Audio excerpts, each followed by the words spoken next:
Selamat pagi, selamat siang Bapak-bapak dan Ibu, para profesional dan juga para pimpinan. Apa kabarnya? Baik, sehat. Sebelum kita memulai pembacaan firman Tuhan, marilah kita berdoa. Ya Tuhan Bapa, kami mengucapkan syukur kepadamu Tuhan karena Engkau telah beserta dengan kami hingga pada saat hari ini Tuhan. Ya Tuhan Bapa, ajari kami Tuhan supaya kami dapat mendengarkan dan juga memahami isi firman-Mu ya Tuhan. Ya Tuhan Bapa, kami tahu Tuhan kami belum memahami, tapi kami yakin dengan Engkau telah menurunkan Roh Kudus-Mu ya Tuhan, kami menjadi memahami dan juga bisa menerapkan di dalam kehidupan kami sehari-hari firman-Mu ini yang akan kami sebawakan. Terpujilah namamu di dalam nama anakmu, Kristus Yesus Tuhan kami. Amin. Baik saudara-saudara yang terkasih dalam nama Tuhan Yesus, nas kita diambil dari Yohanes 3 ayat 22 hingga 30. Demikian bunyinya. Kesaksian Yohanes tentang Yesus. Sesudah itu, Yesus pergi dengan murid-muridnya ke tanah Yudea, dan ia diam di sana bersama-sama mereka dan membaptis. Akan tetapi, Yohanes pun membaptis juga di Aion, dekat Salim, sebab di situ banyak air, dan orang-orang datang ke situ untuk dibaptis. Sebab pada waktu itu, Yohanes belum dimasukkan ke dalam penjara. Maka timbullah perselisihan di antara murid-murid Yohanes dengan seorang Yahudi tentang penyucian. Lalu mereka datang kepada Yohanes dan berkata kepadanya, Rabi, orang yang bersama dengan engkau di seberang sungai Yordan dan yang tentang dia engkau telah memberi kesaksian. Dia membaptis juga dan semua orang pergi kepadanya. Jawab Yohanes, tidak ada seorang pun yang dapat mengambil sesuatu bagi dirinya kalau tidak dikaruniakan kepadanya dari surga. Kamu sendiri dapat memberi kesaksian bahwa aku telah berkata, aku bukan Mesias, tetapi aku diutus untuk mendahuluinya. Yang empunya mempelai perempuan ialah mempelai laki-laki. Tetapi sahabat mempelai laki-laki yang berdiri dekat dia dan yang mendengarkannya sangat bersuka cita mendengarkan suara mempelai laki-laki itu. Itulah sukacitaku, dan sekarang sukacitaku itu penuh. Ia harus makin besar, tetapi aku harus makin kecil. Demikianlah firman Tuhan, berbahagialah orang yang mendengarnya dan memeliharanya. Amin. Saudara-saudara yang terkasih di dalam nama Tuhan Yesus, bagaimana seorang Yohanes Pembaptis merendahkan hatinya bahwa dia bukanlah Mesias. Nah, di sini kita diajarkan bagaimana ciri seorang pemimpin. Bahwa kita tahu pemimpin itu tidak serta-merta langsung jadi atau langsung dilahirkan. Namun mereka belajar memimpin sering berjalannya waktu. Neuroplastisitas mengacu pada kekuatan otak untuk membentuk jalur dan koneksi baru melalui paparan terhadap pengalaman baru dan asing. Hal ini memungkinkan orang dewasa untuk beradaptasi, tumbuh, dan mempelajari praktik-praktik baru sepanjang hidup. Nah, di dalam hal ini, bagaimana seorang kepemimpinan di dalam organisasi? Tentu hal ini sering disebut sebagai pengembangan kepemimpinan. Tentu banyak sekali program atau buku atau kursus mengenai pengembangan kepemimpinan. Namun hasilnya banyak sekali bervariasi. Nah, di sini kita coba menjelaskan bagaimana pengembangan kepemimpinan itu gagal karena berbagai alasan. Beberapa mengabaikan konteks dalam kasus tersebut, mengajukan juga pertanyaan sederhana, misalnya, untuk apa sebenarnya program ini? Dan dapat membantu. Dan ada pula yang misalkan refleksi kepemimpinan dari pekerjaan nyata atau mengabaikan peran dalam menyesuaikan pola pikir, perasaan, asumsi, dan juga keyakinan pemimpin atau gagal mengukur hasilnya. Nah, di sini kita bagaimana seorang pemimpin, pengembangan pemimpinan itu dibutuhkan untuk mengembangkan kepemimpinan yang sukses. Nah, bagaimana sebagai seorang pemimpin yang sukses? Nah, secara umum, pengembangan kepemimpinan adalah tentang menciptakan konteks di mana terdapat keamanan psikologis yang cukup dikombinasikan dengan kebaruan dan ketidakbiasaan yang cukup untuk menumbuhkan praktik kepemimpinan yang baru sebagai respons terhadap rangsangan. Nah, program kepemimpinan yang berhasil membina pemimpin yang juga dibangun berdasarkan pemandangan tempat. Ini adalah pengalaman baru, seperti menjelajahi alam liar, berlatih seni pertunjukan, atau menulis puisi. Nah, untuk itu, saudara-saudara, bagaimana kita bisa melihat pengembangan kepemimpinan ini? Ada 6 unsur yang harus diterapkan agar dapat menghasilkan dampak organisasi yang sesungguhnya. Ada 3, yaitu pertama adalah persiapan untuk sukses. Nah, bagaimana kita melakukan persiapan untuk sukses ini? Yaitu pertama adalah fokuskan transformasi kepemimpinan Bapak dan Ibu untuk mendorong tujuan dan inisiatif strategis. Juga Bapak-bapak dan Ibu harus komit bahwa orang-orang dan sumber daya adalah orang-orang yang dibutuhkan. Unsur kedua adalah perjelas tentang fokus. Dan ini adalah bagaimana Bapak-bapak dan Ibu melibatkan banyak pemimpin yang kritis untuk mencapai titik kritis demi dampak yang berkelanjutan. Oleh karena itu, Bapak-bapak fokus pada perubahan kepemimpinan yang mendorong nilai besar. Unsur ketiga adalah jalankan kepemimpinan dengan baik, yaitu bahwa perjalanan pengalaman arsitek untuk memaksimalkan perubahan pola pikir, kemampuan, dan praktek. Dan juga Bapak-bapak, bagaimana Bapak-bapak mengukur dampak holistiknya. Nah, oleh karena itu, program pengembangan kepemimpinan yang dirancang dan dilaksanakan dengan baik dapat membantu organisasi Bapak dan Ibu untuk membangun kemampuan pemimpin secara luas dalam skala besar. Dan program-program ini tentu dapat dibangun berdasarkan pembinaan, pendampingan, dan juga meminta orang-orang untuk mencoba memecahkan masalah yang akan datang, dan juga masalah yang menantang, dan juga bagaimana mempelajari keterampilan dengan menerapkannya secara real time dalam pekerjaan.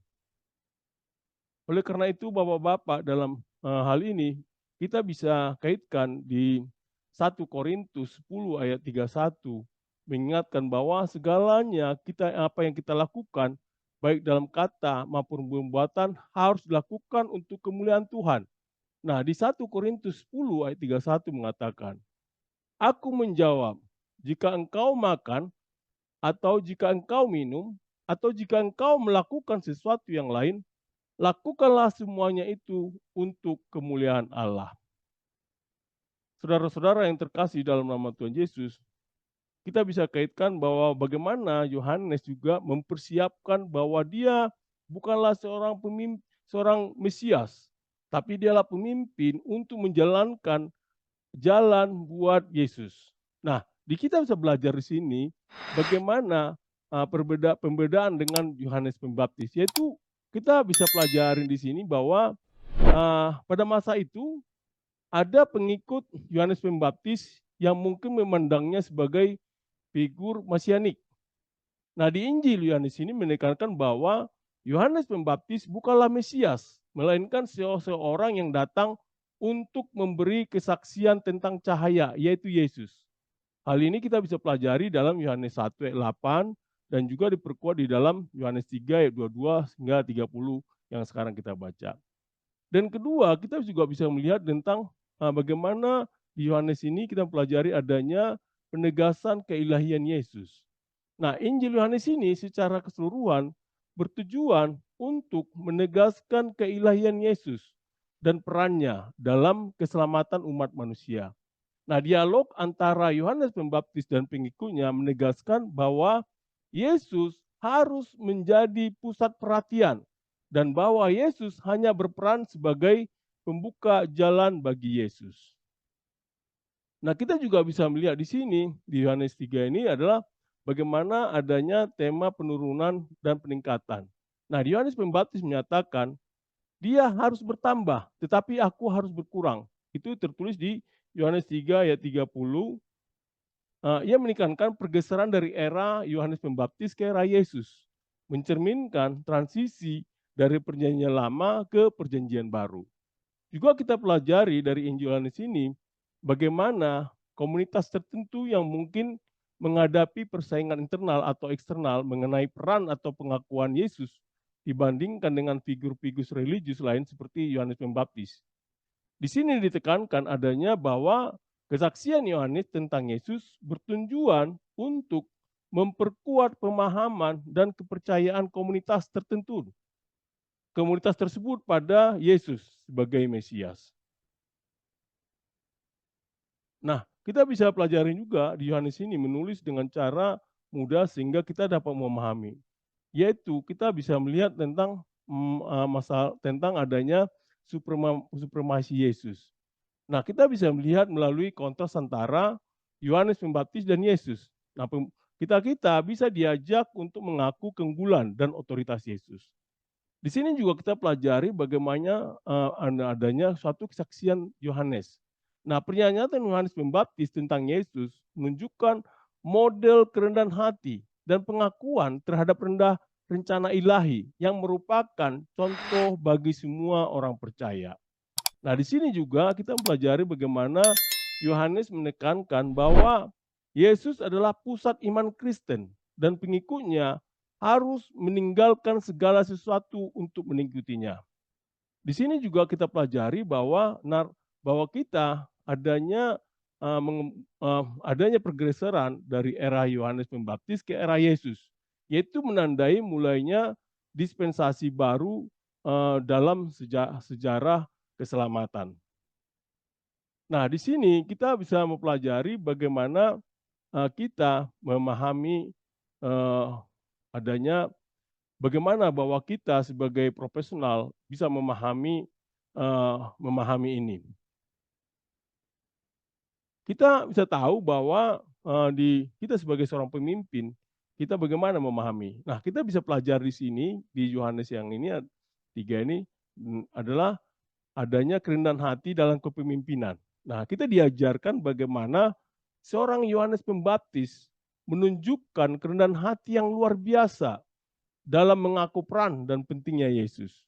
Nah, untuk ini, Bapak-bapak sebagai seorang profesional maupun seorang pemimpin, hal ini diingatkan bahwa kesuksesan tim Bapak dan Ibu atau organisasi Bapak dan Ibu lebih penting daripada pencapaian pribadi.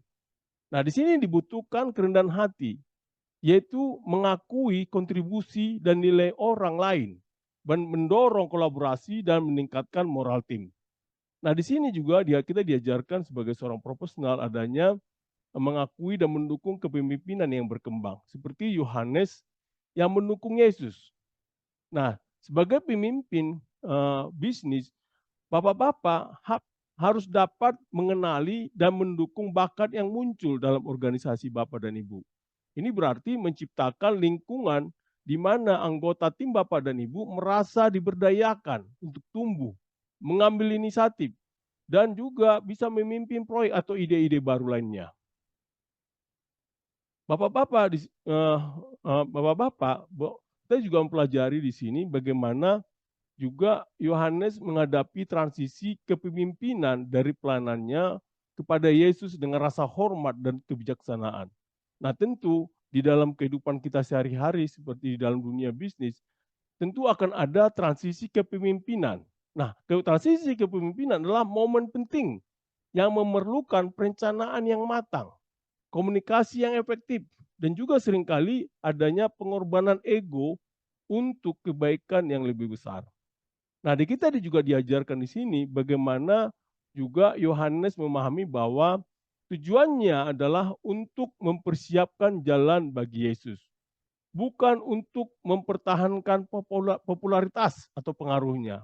Sebagai profesional maupun sebagai pimpinan perusahaan, kita dapat mengambil pelajaran dari sini, yaitu kita harus selalu menyelaraskan tindakan dan keputusan Bapak dan Ibu dengan visi dan misi organisasi. Bahkan juga ketika Bapak dan Ibu membuat keputusan yang sulit atau mengambil langkah mundur pribadi demi kemajuan bersama. Oleh karena itu dari Yohanes 3 ayat 22 hingga 30 ini kita bisa belajar bagaimana bapak-bapak seorang pemimpin maupun seorang profesional dapat memahami dan menerapkan kepemimpinan yang sukses, yaitu adalah menjadi pemimpin yang memiliki konsep dia harus bertambah, aku harus berkurang. Nah, di sini konsep dia harus bertambah, aku harus berkurang, kita bisa pelajari di ayat 30. Di ayat 30 mengatakan, ia harus makin besar, tetapi aku harus makin kecil. Nah, bagaimana ayat ini kita bisa pelajari? Ayat ini adalah merupakan inti dari respon Yohanes terhadap meningkatnya popularitas Yesus. Yohanes menyadari bahwa tugasnya adalah menyiapkan jalan bagi Yesus, dan sekarang saatnya bagi Yesus untuk menjadi pusat perhatian, sementara peran Yohanes akan mengurang. Nah, di sini juga diajarkan, ayat ini merangkum keseluruhan sikap Yohanes dengan mengatakan dia harus makin besar, tetapi aku harus makin kecil. Ini menunjukkan prinsip dasar dalam kehidupan rohani, di mana pengikut Kristus harus memberikan prioritas kepada Yesus dan mengurangi ego serta ambisi pribadi. Nah, di ayat tentu kita di ayat di ayat 20, ayat 30 ini tentu adanya pengakuan dan rendah hati. Nah, kita bisa mempelajari Yohanes mengakui bahwa semua yang ia miliki datang dari langit dan menekankan bahwa Yesus harus menjadi lebih penting, sementara dirinya kurang penting. Nah, ini tentu harus ada pengakuan. Di sini kita pengakuan ini akui bahwa keberhasilan perusahaan bergantung pada banyak faktor di luar kendali pribadi Bapak dan Ibu, termasuk tim Bapak dan Ibu, pelanggan, dan juga keadaan pasar. Bapak dan Ibu juga perlu adanya rendah hati, yaitu jangan mengklaim semua keberhasilan untuk diri sendiri. Berikan kredit kepada tim Bapak dan Ibu dan juga rekan-rekan. Bapak-bapak dan Ibu juga perlu mendukung pertumbuhan orang lain. Dorong dan dukung pertumbuhan profesional tim Bapak dan Ibu. Memastikan bahwa mereka juga dapat berkembang dan berhasil. Tentu di sini juga kita bisa belajar di ayat 30 ini bagaimana adanya visi jangka panjang, yaitu prioritaskan kemajuan dan kesuksesan perusahaan dalam jangka panjang daripada keuntungan jangka pendek atau pujian pribadi. Nah, bagaimana langkah-langkah agar bapak-bapak berhasil menjadi seperti Yohanes Pembaptis ini? Tentu bapak-bapak perlu melakukan adanya pelatihan atau workshop, yaitu adakan sesi pelatihan tentang nilai-nilai inti kepemimpinan yang melayani, dan juga kerendahan hati dalam kepemimpinan. Di sini juga perlu juga Bapak melakukan sistem reward. Bapak-bapak buat sistem penghargaan dan mengakui kontribusi individu dan tim yang menekankan kolaborasi dan pencapaian bersama. Bisa juga Bapak dan Ibu melakukan kebijakan terbuka, yaitu promosikan transparansi dan komunikasi terbuka, mendorong feedback dan ide dari semua level organisasi. Bapak-bapak juga perlu melakukan adanya mentorship atau coaching, yaitu mengimplementasikan program mentorship untuk membantu pengembangan pribadi dan profesional karyawan, menekankan pentingnya belajar dan tumbuh bersama. Bapak-bapak dan Ibu juga perlu adanya responsibilitas sosial perusahaan atau kita sebut CSR, yaitu bapak-bapak bisa melibatkan perusahaan dalam inisiatif sosial yang menunjukkan komitmen terhadap masyarakat dan juga lingkungan. Nah, bagaimana Bapak dan Ibu mengaplikasinya? Yaitu Bapak-bapak bisa melakukan adanya pengakuan atas peran. Itu contohnya Bapak-bapak harus bisa menyadari peran Bapak dan Ibu dalam organisasi. Dan juga bahwa setiap orang memiliki perannya masing-masing. Nah, pengakuan ini membutuhkan dapat membantu dalam mengarahkan fokus pada pencapaian tujuan bersama daripada kepentingan pribadi.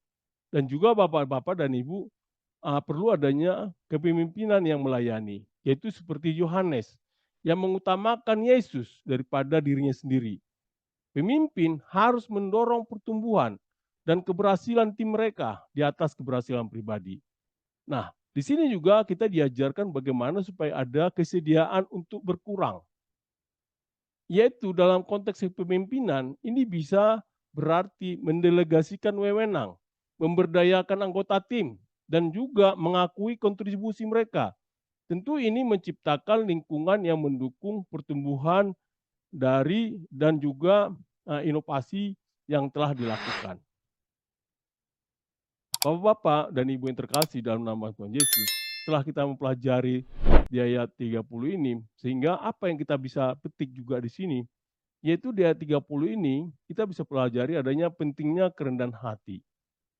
Dan ini tentu sebagai pemimpin penting untuk memprioritaskan kebutuhan dan juga pertumbuhan organisasi atau tim di atas kepentingan pribadi.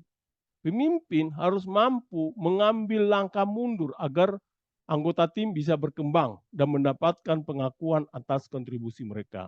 Tentu ini menciptakan lingkungan kerja yang lebih kolaboratif dan memotivasi.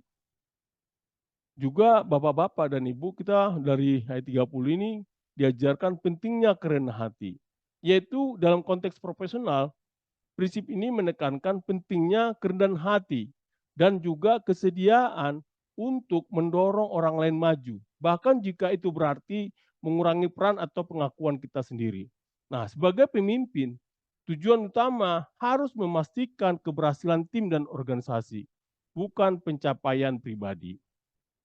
Di sini juga diajarkan adanya fokus pada tujuan yang lebih besar. Artinya di ayat 30 ini kita belajari bagaimana Yohanes menggambarkan dirinya sebagai sahabat pengantin yang bergembira mendengarkan suara pengantin. Ia mengatakan, dia harus bertambah tapi aku harus berkurang. Ini mengajarkan pentingnya fokus pada tujuan yang lebih besar daripada diri sendiri. Nah, di dalam konteks kehidupan sehari-hari, terutama dalam bisnis, ini mendorong profesional dan juga pimpinan untuk memprioritaskan kepentingan perusahaan atau misi organisasi di atas kepentingan pribadi. Nah, di sini kita tahu juga bapak-bapak dan ibu bagaimana diajarkan mengutamakan kehendak Tuhan. Yaitu Yohanes menegaskan bahwa Yesus harus menjadi yang terutama. Ini menekankan pentingnya mengutamakan kehendak dan rencana Tuhan dalam aspek kehidupan, termasuk dalam pengambilan keputusan bisnis. Nah, sebagai seorang pemimpin perusahaan, kita diajak untuk mencari bimbingan dari nilai-nilai Kristiani dan menerapkannya dalam praktek bisnis, yaitu memastikan bahwa kegiatan perusahaan sejalan dengan prinsip-prinsip etis dan juga moral. Di sini juga di ayat 30 ini kita diajarkan bagaimana adanya pengakuan dan penerimaan. Di sini disebutkan adanya peranan, pengakuan peran dan kontribusi, yaitu adalah Yohanes mengakui bahwa setiap kesuksesan dan peran yang kita miliki berasal dari luar diri kita sendiri. Nah, sebagai seorang pemimpin, penting untuk mengakui kontribusi tim dan memahami bahwa keberhasilan bersama adalah hasil dari kerja bersama. Tentu di sini juga seperti disebutkan di sini adanya kesediaan untuk berkurang. Artinya dalam konteks kepemimpinan ini bisa berarti memberi ruang bagi anggota tim untuk tumbuh, mengambil inisiatif dan memimpin dalam kapasitas mereka. Pemimpin yang baik tahu kapan harus maju dan kapan harus mundur. Hal ini untuk bisa membangun tim supaya tim tersebut dapat berkembang. Nah, bagaimana kita melakukan agar kita bisa melakukannya? Tentu hal-hal yang kita lakukan adalah tentu bapak-bapak harus fokus pada pengembangan tim. Nah, di sini investasi waktu dan sumber daya untuk pengembangan profesional tim bapak dan ibu mendorong pembelajaran dan juga kolaborasi. Nah, langkah kedua, bapak-bapak bisa melakukan adaptasi dan fleksibilitas. Teruslah menilai lingkungan bisnis dan bersiaplah untuk menyesuaikan strategi untuk memaksimalkan efektivitas. Juga langkah berikutnya, Bapak dan Ibu bisa melakukan komunikasi terbuka, yaitu dengan cara apa? bangun kultur komunikasi yang terbuka dan transparan, di mana semua anggota tim merasa dihargai dan didengar. Langkah berikutnya adalah adanya pengakuan dan delegasi. Akui kontribusi setiap anggota tim dan didelegasikan tanggung jawab, mendorong pertumbuhan dan pengembangan kepemimpinan di semua tingkatan. Saudara-saudara yang terkasih dalam nama Tuhan Yesus, kita setelah mempelajari ini, di Filipi 2 ayat 3 sampai 4, kita dapat diajarkan mengenai tentang tidak melakukan sesuatu karena ambisi atau sia-sia, tapi dalam kerendahan hati, menganggap orang lain lebih penting daripada diri sendiri. Kita bisa melihat di sini di Filipi 2 ayat 3 sampai 4. Di ayat 3, dengan tidak mencari kepentingan sendiri atau puji-pujian yang sia-sia, sebaliknya hendaklah dengan rendah hati yang seorang menganggap yang lain lebih utama daripada dirinya sendiri. Di 4, dan janganlah tiap-tiap orang hanya memperhatikan kepentingannya sendiri, tetapi kepentingan orang lain juga.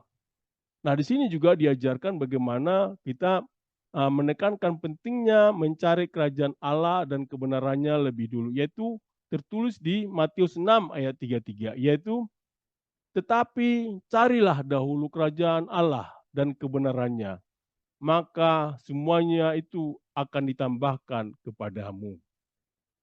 Saudara-saudara yang terkasih dalam nama Tuhan Yesus, tentu setelah kita mempelajari tadi dari Yohanes 3 ayat 22 hingga 30 ini, kita diajarkan pentingnya kerendahan hati, mengakui kontribusi orang lain, fokus pada tujuan bersama.